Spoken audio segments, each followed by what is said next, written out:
Hotel सवाई Malhar family restaurant bar व banquet hall AC non AC Mumbai Nashik महामार्गावरील खातुली येथील सुप्रसिद्ध एकमेव ठिकाण सवाई बँक्वेट हॉल लग्न समारंभ साखरपुडा वाढदिवस सेवानिवृत्ती व विविध कार्यक्रमांसाठी उत्तम ठिकाण सवाई बँक्वेट हॉल आनंद प्रेम आणि आठवणींचं सुंदर मिलन सवाई बँक्वेट हॉल। नमस्कार, मी संजय भालेराव शहापूर गजालीत आपले स्वागत आहे। शहापूरमध्ये 53वे तालुकास्तरीय विज्ञान गणित व पर्यावरण प्रदर्शन 2025-26 सुरू। शिक्षण विभाग पंचायत समिती शहापूर यांच्या विद्यमाने गवी खाडे विद्यालय शहापूर येथे 53वे तालुकास्तरीय विज्ञान गणित व पर्यावरण प्रदर्शन 2025-26 आजपासून सुरू झाले असून हे प्रदर्शन 2 दिवस सुरू राहणार आहे। यावेळी गट शिक्षण अधिकारी हिराजी वेखंडे यांनी या प्रदर्शनाची पाहणी केली। या प्रदर्शनात शहापूर तालुक्यातील एकूण 92 शाळा 150 विद्यार्थी सहभागी झाले असून या प्रदर्शनास 2612 विद्यार्थ्यांनी भेट दिली।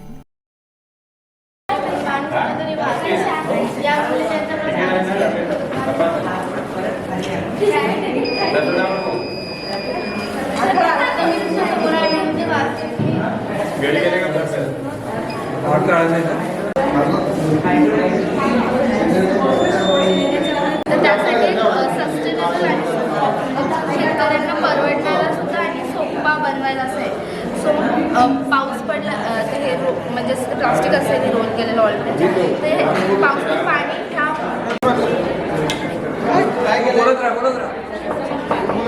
आम्ही आदिवासी माध्यमाच्या माझ्या राष्ट्रीय शाळा विद्यार्थी असून माझे नाव आदित्य गोलंद वाघ माझे नाव आम्ही या ठिकाणी थर्मोकोलचा वापर कसा करायचा यावर प्रयोग सादर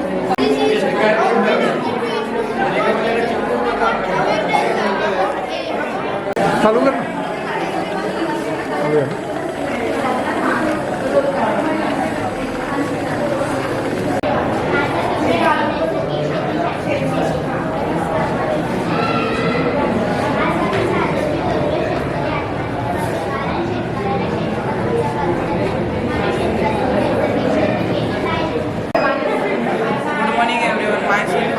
फ्रॉम आर्चाना स्कूल। मी खूप उत्सुक आहे हा आमचा प्रोजेक्ट प्रदर्शन करण्यासाठी। हा आपल्याला प्लास्टिक फॅक्टरी तो आपण प्लास्टिकच्या ऐवजी काय यूज करू शकतो। कपड्याना पेपर यूज करू शकतो। हा ड्राय फॅक्टरी तो कंपोस्ट करतो कपड्याना पेपरला। हा आपला रिसायकल प्लांट गार्बेज स्टोरेज याच्यात कचरा स्टोर होतो तो याच्यातून पाणी सेपरेट होतो ना तो जातो भट्टीमध्ये तो गरम होतो ना मग त्याच्यातले ते बॅक्टेरिया असतात ते निघून जातात ना मग ते पाणी आपण गार्डनसाठी यूज करू शकतो ना मग एअर जातं स्क्रबरमध्ये ना ते शुद्ध करतो प्युअर मोटोमध्ये ना मग तो एअर जातो टर्बाईनमध्ये जनरेट करतो इलेक्ट्रिसिटी। जो रिमेनिंग वेस्ट असतो तो जातो बॅग हाऊसमध्ये ना बाकीचा वेस्ट असतो तो जातो फॅक्टरीमध्ये। हा आपला wind turbine that generates the electricity. This is our biogas plant that creates the biodegradable waste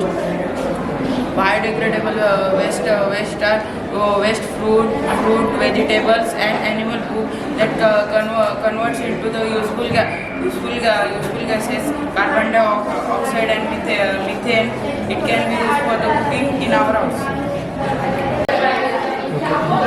नमस्कार, आम्ही सह्याद्री विद्यालय नेमुटे इयत्ता 9वीचे विद्यार्थी।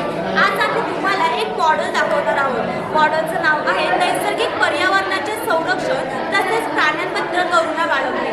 आम्ही या मॉडेलमध्ये एक फॅक्टरी दाखवली आहे। या फॅक्टरीतून निघणारं जे दूषित पाणी आहे ते पाणी आपण डायरेक्ट नदीमध्ये सोडतो आणि त्यामुळे तिथे असलेल्या प्राण्यांवर त्याचा वाईट परिणाम होतो। त्यामुळे त्या प्राण्यांचे आरोग्य व्यवस्थित राहत नाही। म्हणून आम्ही ते पाणी शुद्ध करून आपण त्या पाणी नदीत सोडलं तर प्राण्यांचं आरोग्य व्यवस्थित राहील। तसेच या फॅक्टरीतून निघणारा जो कचरा आहे तो कचरा आपण कुठे पण फेकून देतो। त्यामुळे आपण कचऱ्याचे जर ओला कचरा आणि सुका कचरा असे 2 गट केले तर पर्यावरणाचा ऱ्हास होणार नाही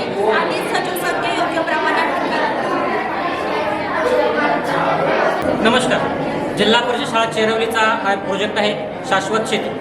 आपण बऱ्याचदा बघतो दवाखान्यांच्या मध्ये अनेक पेशंटची रांग लागलेली असते.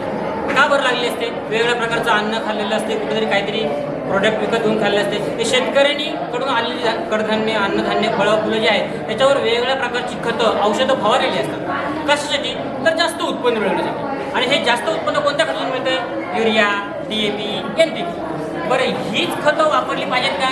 तर नाही. याला पर्याय म्हणून आपल्याकडे सेंद्रिय खतं उपलब्ध आहेत. पण त्याच्यामध्ये पहिल्यांदा येते शेणखत. आपल्याकडे गाई गुरं म्हशी आहेत, त्यांचं हे शेण मलमूत्र त्याच्यापासून शेणखत होतं. त्याच्यामध्ये नत्र, पालाश, पुरत सगळं मिळते. त्याचबरोबर ही निंबोणीची पेंड, कडुनिंबाच्या बियांपासून तयार केलेली ही पेंड आहे. हिचा पेस्टिसाईड म्हणून आपला वापर करता येतो. मुळांवर टाकल्यानंतर बुरशीजन्य औषधाचा वापर करता येतो. हे गांडूळ खत आहे, गांडुळापासून तयार. हे गांडूळ पण आहे बघा. हे गांडुळाच्या पासून आपल्याला हे खत तयार होते. आणि हे गांडूळ ही जी जमीन भुसभुशीत ठेवतात, शेतकऱ्याचा मित्र आहे, त्याचा वापर आपल्याला करता येतो. त्याचबरोबर हे आहे कंपोस्ट खत. पाला, पाचोळा, पेंढा, गवत सगळं एका खड्ड्यात गाडून जर आपण ते पॅक केलं माती टाकून, तर 1-2 महिन्यामध्ये अशा प्रकारचा कंपोस्ट खत तयार होतो, जो शेतीसाठी अतिशय उपयुक्त आहे. आणि हे आहे सीवीड, समुद्रातलं शैवाल. याचा वापर एक प्रकारे जमिनीतले सूक्ष्मजीव जिवंत ठेवण्यासाठी वापर होतो. हे सगळं सांगण्याचा उद्देश असा की आपण भरमसाठ उत्पन्न घेण्याच्या उद्देशाने रासायनिक खतं वापरतो, परंतु त्याबरोबर आपण जे अन्नधान्य विकणार आहोत त्याच्याबरोबर आजारसुद्धा विकतो. परंतु या नैसर्गिक नॅचरल स्रोतांपासून जर अन्नधान्य उत्पन्न केलं तर आपण एक सकस चांगल्या प्रकारचं अन्नधान्य उत्पन्न करू आणि एक चांगल्या प्रकारचा समाजसुद्धा निर्माण करू. जमीन जर आपल्याला पुढच्या भविष्यातल्या पिढीसाठी जर सुरक्षित ठेवायची असेल तर अशा प्रकारची शाश्वत शेती करून सेंद्रिय खतांचाच वापर करणं योग्य आहे. निसर्गाशी नातं टिकवायचं असेल तर शाश्वत शेती हाच पर्याय आहे.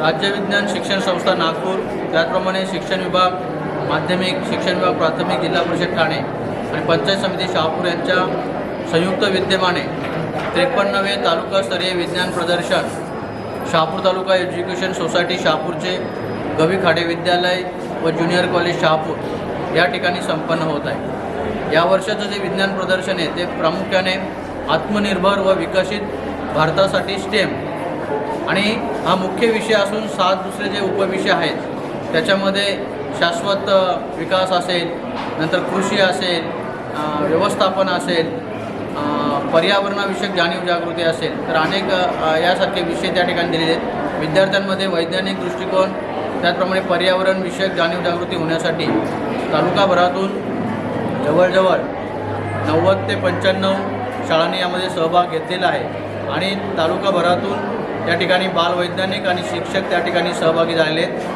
शहापूर तालुका एज्युकेशन सोसायटीचे सर्व सन्मान्य पदाधिकारी असतील, या शाळेचे प्राचार्य असतील, उपप्राचार्य, पर्यवेक्षक आणि त्यांचं टीचिंग नॉन टीचिंग स्टाफ, विद्यार्थी मित्र, त्याचबरोबर तालुक्यातील माझी पर्यवेक्षक यंत्रणा, केंद्रप्रमुख, विस्ताराधिकारी, समग्र शिक्षा, मुख्याध्यापक, शिक्षक आणि शिक्षक संघटना, त्याचप्रमाणे गटविकास अधिकारी महोदय असतील, सन्मान्य लोकप्रतिनिधी असतील, यांच्या चांगल्या अशा मार्गदर्शनाने आणि सहकार्याने हे प्रदर्शन आपण या ठिकाणी यशस्वी करत आहोत.